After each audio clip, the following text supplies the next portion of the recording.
Hello, എല്ലാവർക്കും നമസ്കാരം. ഇന്ന് പുതിയൊരു വീഡിയോ ആയിട്ട് ബന്ധപ്പെട്ടിട്ട് വന്നിട്ടുള്ള എന്താണെന്ന് വെച്ചാൽ മലയോര കാർണിവൽ പരിചയപ്പെടുത്താൻ വേണ്ടിയിട്ടാണ്.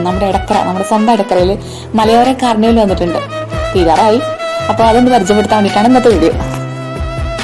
പണ്ട് ഞങ്ങളുടെ നാട്ടിലെ ഒരു കാർണിവൽ കാണണമെന്നുണ്ടെങ്കിൽ നിലമ്പൂർ പോകണം. നിലമ്പൂർ പാട്ടുത്സവം, അതാണ് അതിൻ്റെ പേര്.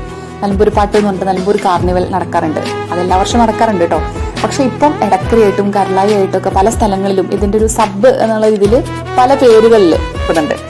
അങ്ങനെ ഒരു മലയോര കാർണിവലാണ് നമ്മുടെ എടക്കര വന്നിട്ടുള്ളത്. കുറേ ദിവസമായി ഇങ്ങോട്ടേക്ക് ഇറങ്ങാൻ വേണ്ടിയിട്ട് പ്ലാൻ ചെയ്തത്. പക്ഷെ അതിന് പരീക്ഷയും മറ്റൊരു കാരണങ്ങൾ കൊണ്ട് കുറച്ച് ലേറ്റ് ആയിപ്പോയതാണ്. ഏതായാലും ഈ ആഴ്ചയോട് കൂടിയിട്ട് തീരുമെന്ന് എനിക്ക് തോന്നുന്നു. രാത്രിയാണ് ഏറ്റവും രസം എന്ന് പറഞ്ഞിട്ട് രാത്രിയാണ് പോയിട്ടുള്ളത്.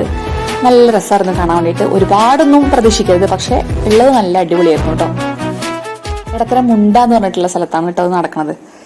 ഈ വീഡിയോ ചെയ്യുമ്പോഴേ എങ്ങനെയാണ് നമ്മുടെ നാടിനെ പറ്റിയിട്ട് പറയാണ്ടിരിക്കുന്നത്, നമ്മുടെ സ്വന്തം നാടിനെ പറ്റിയിട്ട്, സ്വന്തം എടക്കറിനെ പറ്റിയിട്ട് എങ്ങനെയാണ് പറയാണ്ടിരിക്കാൻ പറ്റില്ല. അതുകൊണ്ട് രണ്ടു വാക്ക് പറയാം. സ്വന്തം നാടിനെ പറ്റിയിട്ട് ഇങ്ങനെ പൊക്കി പറയാന്ന് വിചാരിക്കരുത്. നിലമ്പൂർ താലൂക്കിലെ തന്നെ ഏറ്റവും തിരക്കേറിയിട്ടുള്ള ഒരു പട്ടണമാണ് എടക്കര. എടക്കര എന്ന് പറഞ്ഞാലേ എടത്താവളം എന്ന ഒരു പേരിൽ നിന്നാണ് നമ്മൾ എടക്കര എന്ന് പറഞ്ഞിട്ടുള്ള വീട് ഉണ്ടാക്കിയിട്ടുള്ളത്. പണ്ട് ഇന്ത്യയിലെ ബ്രിട്ടീഷ് കോളനിവൽക്കരണ കാലഘട്ടത്തിൽ കോഴിക്കോട് നിന്ന് ഊട്ടിയിലേക്കും പിന്നെ അവിടുന്ന് തിരിച്ചും ഉള്ള അവരുടെ ആ ഒരു താമസത്തിനിടയിൽ ഈ പട്ടണം ഒരു വിശ്രമ സ്ഥലമായിട്ട് പറയപ്പെട്ടു. എന്നുവെച്ചാൽ ഒരു ഇടയിലുള്ള താവളം, കോഴിക്കോട് നിന്ന് പിന്നെ ഊട്ടിയിലോട്ടും ഊട്ടിയിൽ നിന്ന് കോഴിക്കോടിലോട്ടും ഉള്ള ആ സമയത്ത് ഉള്ള ഒരു ഇടത്താവളം. അപ്പോൾ ഈ സമയത്ത് അവിടെയുള്ള ആളുകളൊക്കെ അന്ന് വിശ്രമിച്ചിരുന്ന സ്ഥലമായിട്ടാണ് എടക്കര അറിയപ്പെട്ടത്.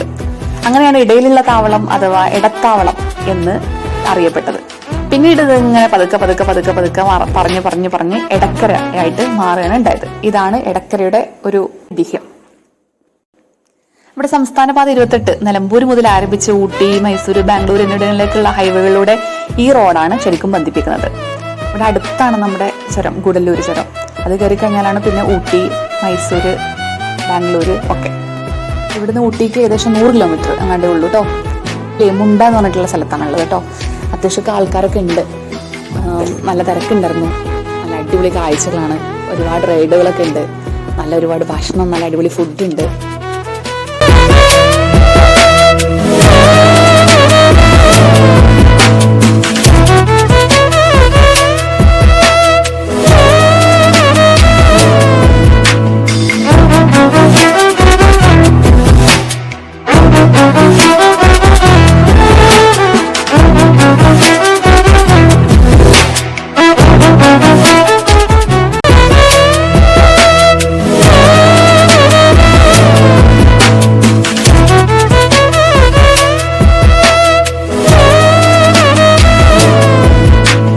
വീഡിയോ ഇഷ്ടപ്പെട്ട ലൈക്ക് ചെയ്യണേ, സബ്സ്ക്രൈബ് ചെയ്യണേ.